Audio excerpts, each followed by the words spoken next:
ಸುದ್ದಿವಾಹಿನಿಗೆ ನಿಮಗೆಲ್ಲರಿಗೂ ಸ್ವಾಗತ. ನಾನು ನಿಮ್ಮ ರಚನಾ ಚಂದ್ರಶೇಖರ್. ಮುಖ್ಯಾಂಶಗಳು. ಶ್ರೀರಂಗಪಟ್ಟಣ ಚನ್ನರಾಯಪಟ್ಟಣ ಅರಸೀಕೆರೆ ಮಾರ್ಗವನ್ನು ರಾಷ್ಟ್ರೀಯ ಹೆದ್ದಾರಿಯಾಗಿ ಮೇಲ್ದರ್ಜೆಗೇರಿಸಿ ಅಭಿವೃದ್ಧಿಪಡಿಸುವಂತೆ ಮನವಿ.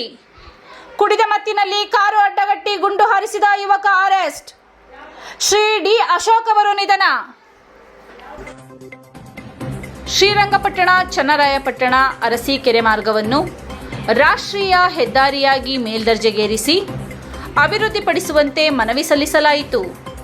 ಇನ್ನು ಹಾಸನದ ಮೂಲಕ ಹಾದು ಹೋಗುವ 335 ಕಿಲೋಮೀಟರ್ ವ್ಯಾಪ್ತಿಯ ಬೆಂಗಳೂರು ಮಂಗಳೂರು ರಾಷ್ಟ್ರೀಯ ಹೆದ್ದಾರಿ ಅಭಿವೃದ್ಧಿಗೆ ಹೆಚ್ಚಿನ ಅನುದಾನ ಒದಗಿಸಿ ಕ್ಷಿಪ್ರವಾಗಿ ಕಾಮಗಾರಿ ಪೂರ್ಣಗೊಳಿಸಲು ಸಂಸದ ಶ್ರೇಯಸ್ ಪಟೇಲ್ ಅವರು ಕೋರಿಕೆ ಸಲ್ಲಿಸಿದ್ದಾರೆ.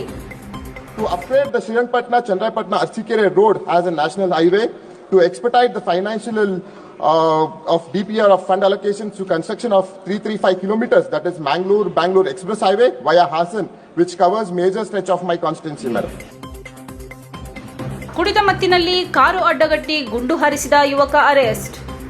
ಕುಡಿದ ಮತ್ತಿನಲ್ಲಿ ಯುವಕನೊಬ್ಬ ಕಾರು ಅಡ್ಡಗಟ್ಟಿ ಗುಂಡು ಹಾರಿಸಿ ಹುಚ್ಚಾಟ ಮೆರೆದ ಘಟನೆ ಬೇಲೂರು ತಾಲೂಕಿನ ಚೀಕನಹಳ್ಳಿ ಗ್ರಾಮದಲ್ಲಿ ನಡೆದಿದೆ.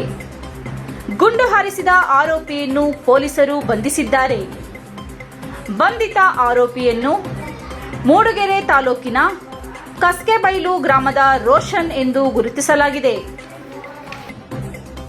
ಹಾಸನ ಜಿಲ್ಲೆಯ ಅರಸೀಕೆರೆ ಪೊಲೀಸ್ ಉಪವಿಭಾಗದ ಡಿವೈಎಸ್ಪಿಯಾಗಿ ಕರ್ತವ್ಯ ನಿರ್ವಹಿಸಿ ಪ್ರಸ್ತುತ ಹೊಳೆನರಸೀಪುರದಲ್ಲಿ ಡಿವೈಎಸ್ಪಿ ಆಗಿ ಕರ್ತವ್ಯ ನಿರ್ವಹಿಸುತ್ತಿದ್ದ ಶ್ರೀ ಡಿ ಅಶೋಕ್ ಅವರು ಅನಾರೋಗ್ಯದಿಂದ ಕಳೆದ ರಾತ್ರಿ 12 ಫೆಬ್ರವರಿ 2025 ಬುಧವಾರ ಬೆಂಗಳೂರಿನಲ್ಲಿ ನಿಧನರಾಗಿದ್ದಾರೆ. 2022ರಲ್ಲಿ ರಾಷ್ಟ್ರಪತಿ ಪ್ರಶಸ್ತಿ, 2023ರಲ್ಲಿ ಕೇಂದ್ರ ಗೃಹ ಸಚಿವರ ಪ್ರಶಸ್ತಿಯಿಂದ ಪುರಸ್ಕೃತರಾಗಿದ್ದರು. ಮೃತರ ಅಂತ್ಯಕ್ರಿಯೆ ಇಂದು ಸಂಜೆ ಬೆಂಗಳೂರಿನಲ್ಲಿ ಜರುಗಲಿದೆ.